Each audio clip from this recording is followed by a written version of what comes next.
Diariamente, erupções vulcânicas atraem vários turistas de várias partes do mundo, tudo porque realmente é um grande espetáculo da natureza.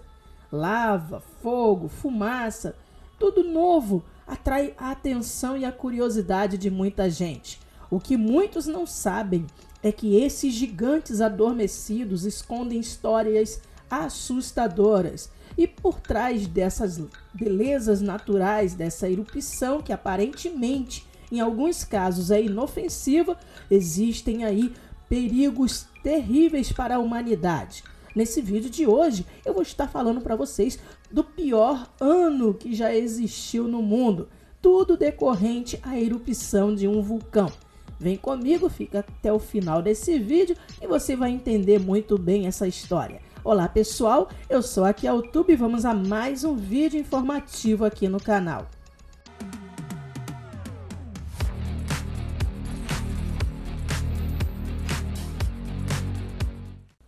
Antes de contar para vocês essa história aterrorizante do pior ano da história do mundo, eu queria pedir o seu like no vídeo para você não esquecer e também, se você gosta do conteúdo, se inscreve aí ativando o sininho de todas as notificações.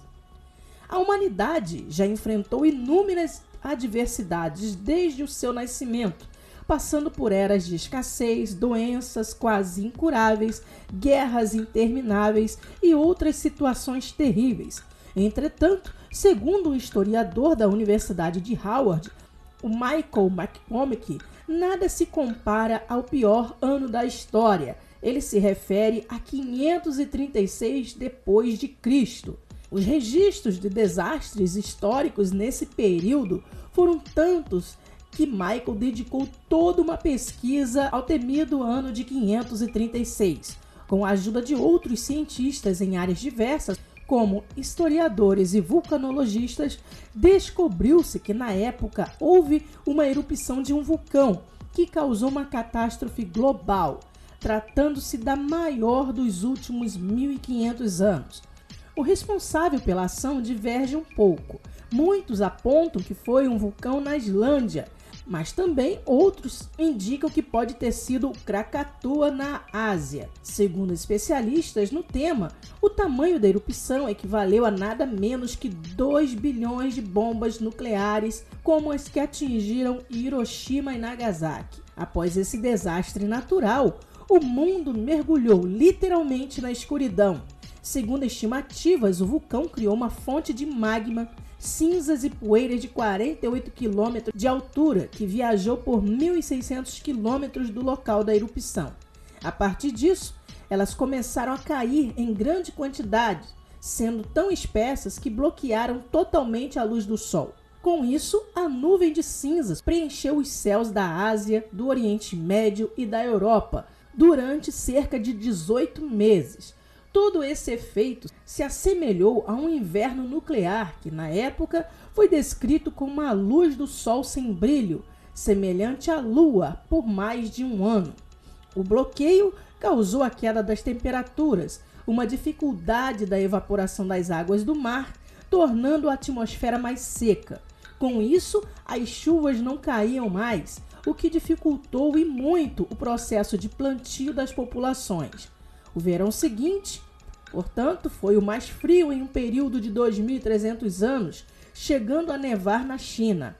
Na Antiguidade Tardia, aliás, o período ficou conhecido como Pequena Era do Gelo. Segundo escrituras do político romano Cassiodoro, na época do acontecimento, a população sentiu como se todas as estações do ano tivessem se misturado.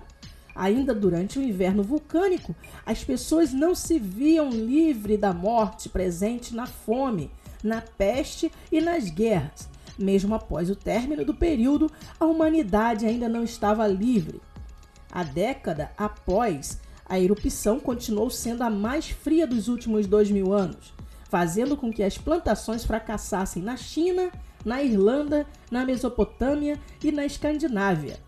Para piorar, o vulcão chegou a entrar em erupção mais 2 vezes, uma em 540 e outra em 547. Em 541, a Europa estava faminta e enfrentava problemas sérios com a falta de suprimentos. Como se não bastasse tantas dificuldades, o continente ainda sofreu com o primeiro surto de peste bubônica. Inclusive, os cientistas afirmam que a doença chegou justamente devido às mudanças do clima, visto que a temperatura baixa influencia na propagação da bactéria. A doença, que teve origem na África Ocidental, logo se espalhou por Alexandria, onde fica o Egito atualmente, e para o Império Romano também. Diariamente, Constantinopla, que hoje é Istambul, enterrava mais de 10.000 cadáveres de vítimas da doença. Como os moradores queriam fugir do centro da pandemia, eles acabavam espalhando ainda mais a peste, que chegou a levar 35 a 55% da população mundial. Então, pessoal, essa é uma explicação muito interessante e importante sobre o perigo que existe por trás de uma simples erupção vulcânica. Apesar de ser um espetáculo que muitos gostam de assistir e até de bem perto, os vulcões continuam sendo um perigo para a humanidade. Agora eu quero saber a sua opinião, o que você acha sobre esse assunto. Você teme por algum vulcão que possa entrar em erupção e realmente extinguir a humanidade? Deixa aqui nos comentários para você qual é o vulcão mais perigoso que existe no planeta. Isso também é muito importante. Deixa o like nesse vídeo, se inscreve no canal, porque eu já te aguardo no próximo. Tchau!